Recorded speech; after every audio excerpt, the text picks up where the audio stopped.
l'idée de traversée, il y a l'idée du déplacement, il y a l'idée du voyage. Et je me suis rendu compte que les gens que je photographiais étaient tous des nomades, pour des raisons différentes quelquefois. Les Afghans qui fuient un pays en guerre, ou les Tziganes qui le sont par habitude, par nature. Et puis c'était aussi une traversée dans mon travail. Je dis toujours que cette exposition n'est pas du tout une rétrospective. Elle ne me montre pas du tout l'intégralité de mon travail. J'ai simplement, moi, pioché quelques séries en me disant qu'il était peut-être intéressant de les faire discuter les unes avec les autres.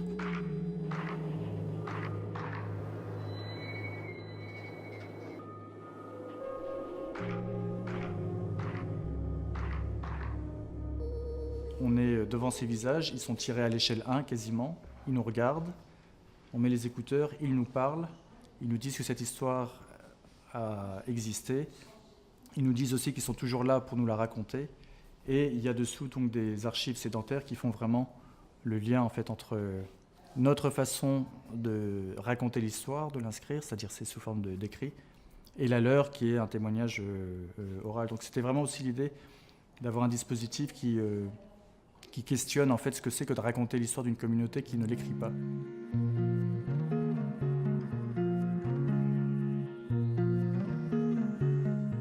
Quand il est rentré dans le camp, donc on leur remettait une fiche et un fonctionnaire donc, de Vichy remplissait pour eux ces fiches. Ils sont venus avec des camions sur la place, ils nous ont ramassés, ils nous ont foutus dans les camps de concentration. On était dispersés là-bas. Les femmes d'un côté, les enfants de l'autre côté. Ils ne nous trouvaient plus. Ma mère ne nous trouvait plus. Les hommes, personne ne nous trouvait plus. On était dans les autres baraquements. 50 des juifs, hein. C'est 50 terminations là-bas. Il y avait peut-être 10 000 ou 20 000 juifs. Alors les camions, ça venait tous les jours. Tous les jours, ça départait, ça partait. Ils savaient que je venais pour qu'on parle de cette histoire. Et c'était pour la quasi-totalité d'entre eux la première fois que quelqu'un en fait, venait les voir en leur disant « mais vous savez, votre histoire elle est importante et ce qui est important c'est que ce soit vous qui nous la racontiez pour que nous on puisse l'entendre cette histoire ». Donc d'une certaine façon ça a quand même été une forme de reconnaissance pour eux, un peu de leur statut de victime aussi dans cette guerre, ce qu'ils n'ont jamais eu par la suite parce que c'est des gens qui ne sont pas du tout dans des démarches administratives et qui, alors qu'ils ont tout perdu, n'ont jamais pu avoir une reconnaissance de quoi que ce soit.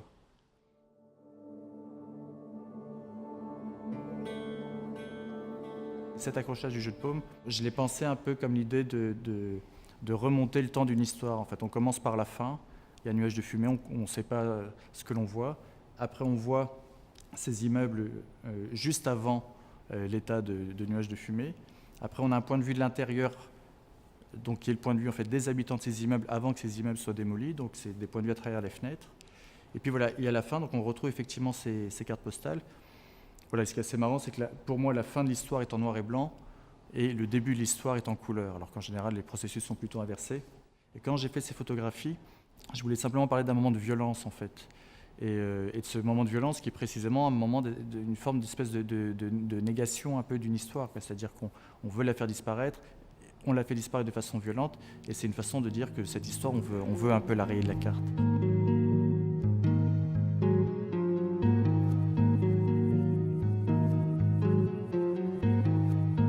Quand on est photographe, quand on est artiste, on fabrique tous un discours sur son travail. Il faut toujours s'expliquer sur les intentions, sur ce qu'on veut dire. Mais moi, ce qui me plaît quand je vois ce mur, en fait, je vois simplement l'expression d'une vie et qui n'a pu se construire effectivement que dans la relation que j'ai eue avec ces gens-là, dans une espèce de relation assez unique, d'amitié, de fidélité. À l'époque, j'habitais à Arles parce que je faisais mes études à l'École nationale de la photographie. Et en deuxième année, donc, j'ai eu envie de rencontrer ces familles, dont je voyais surtout essentiellement les enfants en fait, se promener en ville. C'est vraiment une envie de rencontre avec ces gens, mais une envie de rencontre liée à des images. C'est-à-dire que si je n'avais pas été photographe, je ne serais pas allé rencontrer ces gens-là. Il y avait vraiment comme moteur essentiel l'idée de faire des photographies.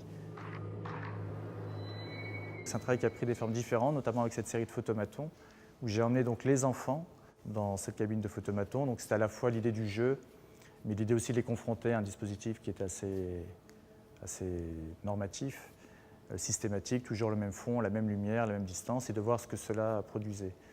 Donc ça a été le premier livre que j'ai réalisé avec eux, qui s'appelait Tziganes. Et après, j'ai vraiment eu envie de passer à autre chose. Et à ce moment-là, en fait, le père était incarcéré.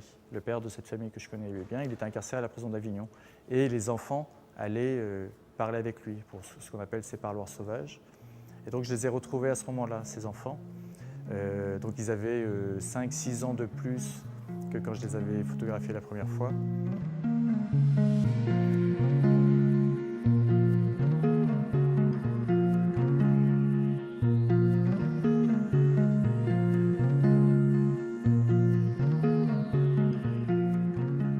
Et donc là, on a au mur, ce qui est pour moi de l'ordre de l'épopée d'une personne, du récit, d'une biographie, de Giovanni, qu'on retrouve en noir et blanc dans les premières images quand il est enfant. On le retrouve dans le photomaton, on le retrouve 6 ans après, adolescent, en train de crier, parce qu'il communique avec son père. On le retrouve aussi sous forme de photographie vernaculaire. Quand je les ai retrouvés, je leur ai demandé s'ils avaient des photographies à me donner de la période où je n'étais pas avec eux.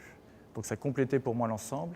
Et on le retrouve à la fin, éclairé par la lumière d'un feu et en train de regarder cette caravane brûlée. Donc pour moi, c'est vraiment un des enjeux les plus importants de ce travail, c'est la question du montage et finalement comment on traverse un travail. On peut à la fois le traverser d'un point de vue chronologique, thématique, et en même temps, il peut aussi y avoir un retournement. Traverser un travail et traverser la vie des gens, c'était sans doute une bonne façon à la fois de commencer l'exposition et d'en sortir.